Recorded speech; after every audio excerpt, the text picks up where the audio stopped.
Drugs માફિયાઓ પર સુરત ગ્રામ્ય પોલીસની શાર્પ સ્ટ્રાઇક 7 ટીમોના સર્ચ ઓપરેશનમાં 9 પેડલર્સ જેલ ભેગા.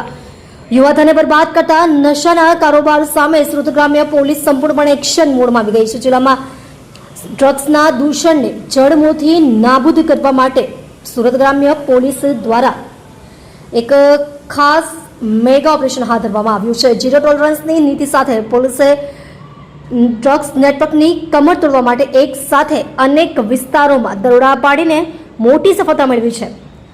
એએસપીના સુપરવિઝન હેઠળ 7 ટીમોનું સર્ચ ઓપરેશન. મળતી માહિતી મુજબ સુરત ગ્રામ્ય પોલીસ દ્વારા ડ્રગ્સ માફિયાઓ અને પેડલર્સને દબોચી લેવા માટે એક ચોક્કસ વ્યૂહરચના ઘડવામાં આવી હતી. એએસપીના સીધા સુપરવિઝન હેઠળ અલગ અલગ 7 સ્પેશિયલ ટીમોની રચના કરવામાં આવી હતી. આ ટીમોએ ગુપ્તતા જાળવીને ડ્રગ્સના શંકાસ્પદ ઠેકાણાઓ પર એક સાથે શાર્પ સ્ટ્રાઇક એટલે કે આકસ્મિક સર્ચ ઓપરેશન હાથ ધર્યું હતું. પોલીસની આક્રમક કાર્યવાહીથી ડ્રગ્સના કાળા કારોબાર સાથે જોડાયેલા તત્વોમાં ફફડાટ વ્યાપી ગયો છે. 9 ડ્રગ્સ પેડલર્સ ઝડપાયા. એનડીપીએસ એક્ટ હેઠળ 7 ગુના દાખલ.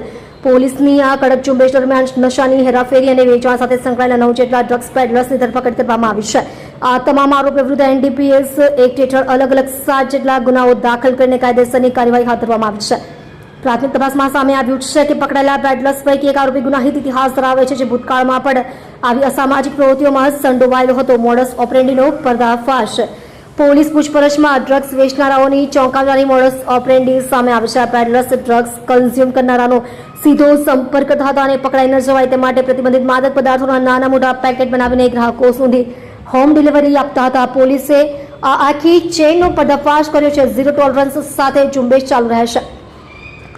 સુરત ગ્રામ્ય પોલીસના ઉચ્ચ અધિકારીઓના જણાવ્યા અનુસાર જિલ્લામાં ડ્રગ્સના નેટવર્કને કોઈપણ સંજોગોમાં ચલાવી લેવામાં આવશે નહીં. પોલીસ આ દૂષણને જડમૂળથી ઉખાડી ફેંકવા માટે સંપૂર્ણ કટિબદ્ધ છે. આગામી સમયમાં ડ્રગ્સના સપ્લાયર્સ અને આ નેટવર્કના મુખ્ય સૂત્રધારો સુધી પહોંચવા માટે આનાથી પણ વધુ કડક પગલાં લેવામાં આવશે અને પોલીસની આ સ્પેશિયલ ઝુંબેશ અવિરતપણે ચાલુ રહેશે. તમે જોઈ રહ્યા છો DNY ન્યૂઝ ચેનલ રમન કૌરની સાથે.